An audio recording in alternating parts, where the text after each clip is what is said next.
Hello, everybody, and welcome to the platform.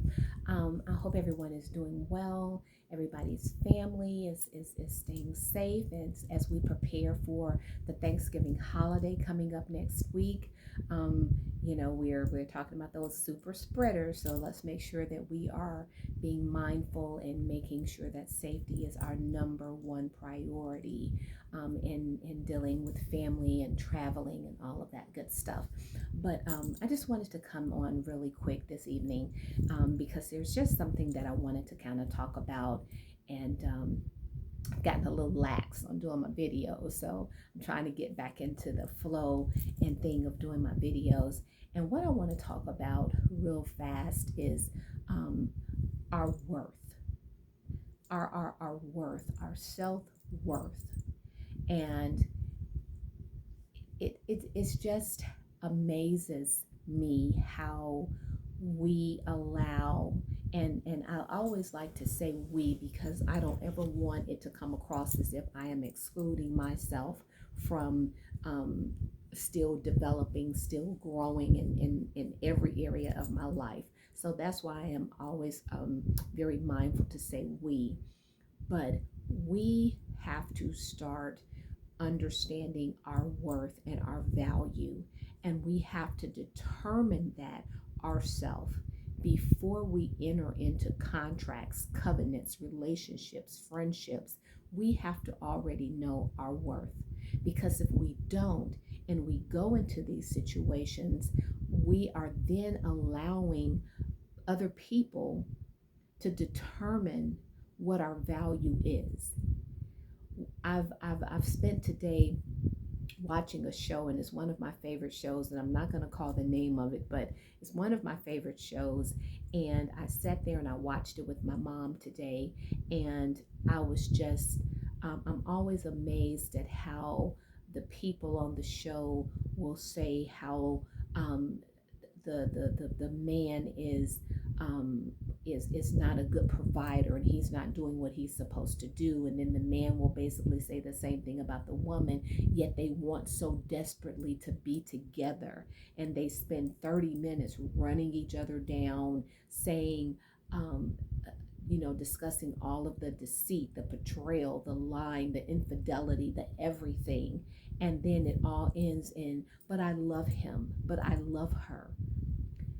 Your love for yourself will make it impossible. Your love for yourself will make it impossible for you to be in a position for someone else to discount who you are. It will become impossible. Once you truly have a love and affection and a concern of self, it becomes impossible for you to be someone's doormat. It becomes impossible for you to be someone's plan B, last minute date. Run by for a few minutes because my original plans fell through. You never want to be a person's second choice.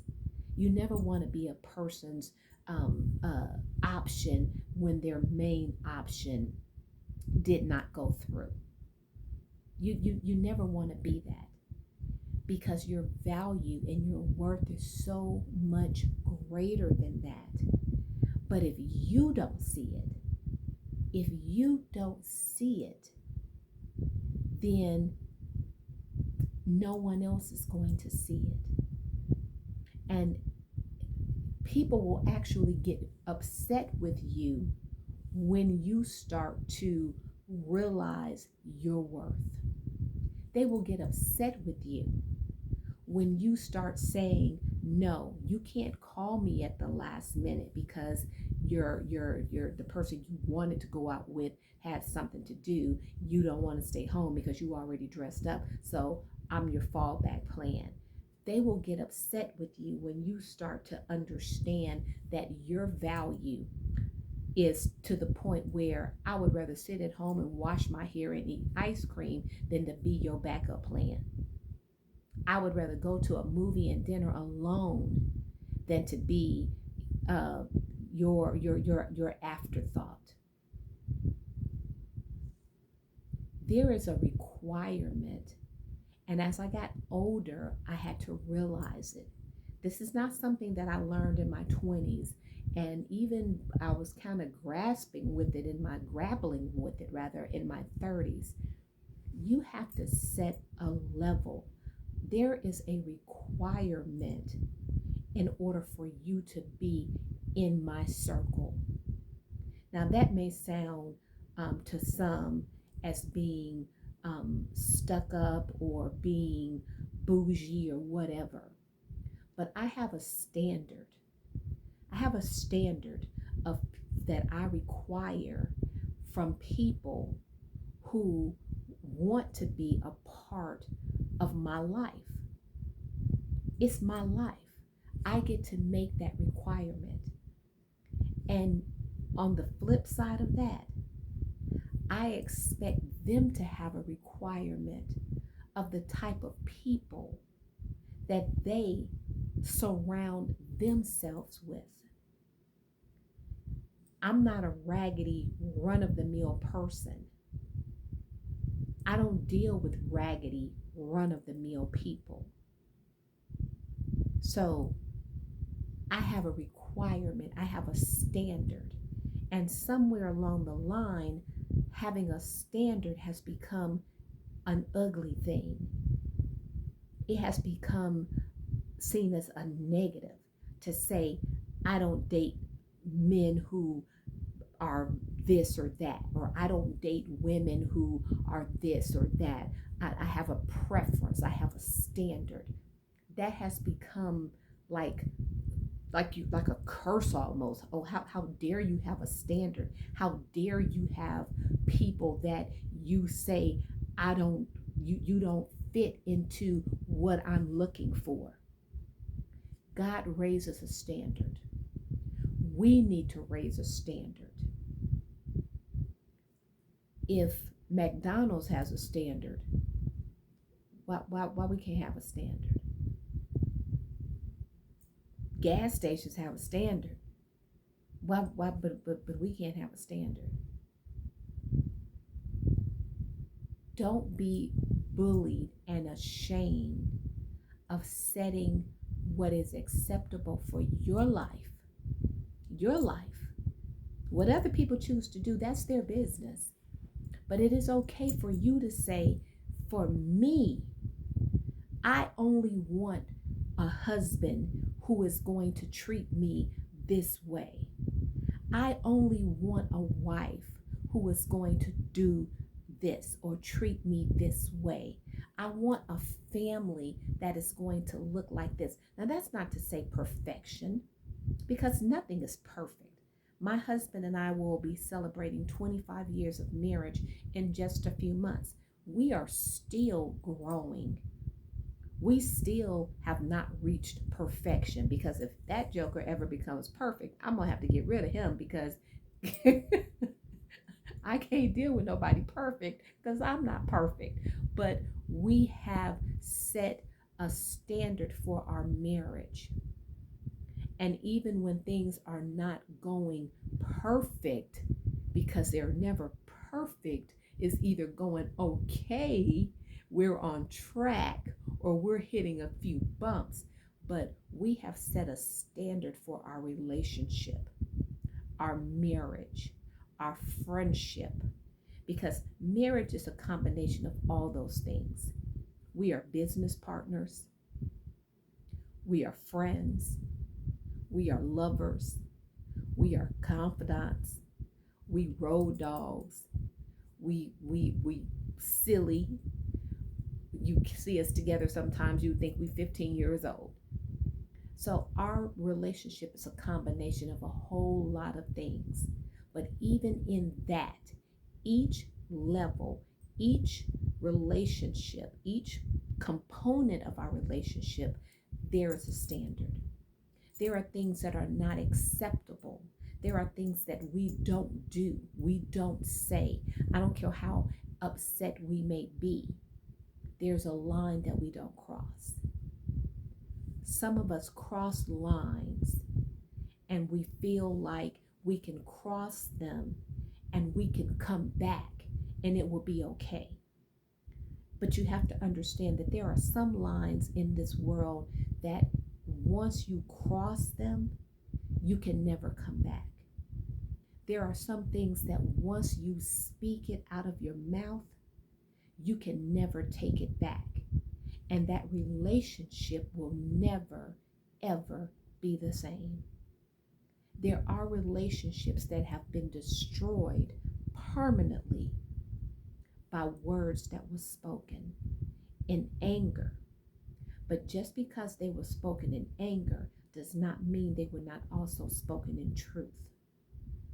The person may have been angry in what they said, angry when they said it, but they meant it. I've been in relationships or not in relationships, but I've had people, I guess you could say relationships. I've had people who I thought our relationship was one thing, our bond was one thing, and come to find out, she and I had a very different bond.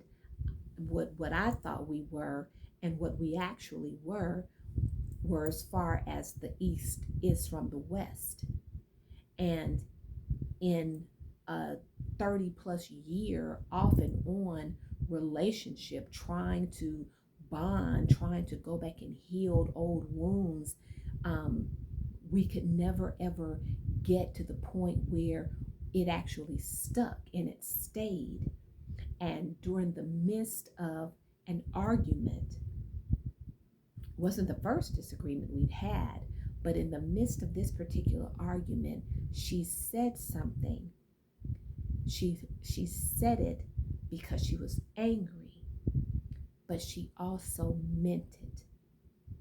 And in her saying that, it severed our relationship permanently. It severed it permanently. So we have to be careful what we say, because this right here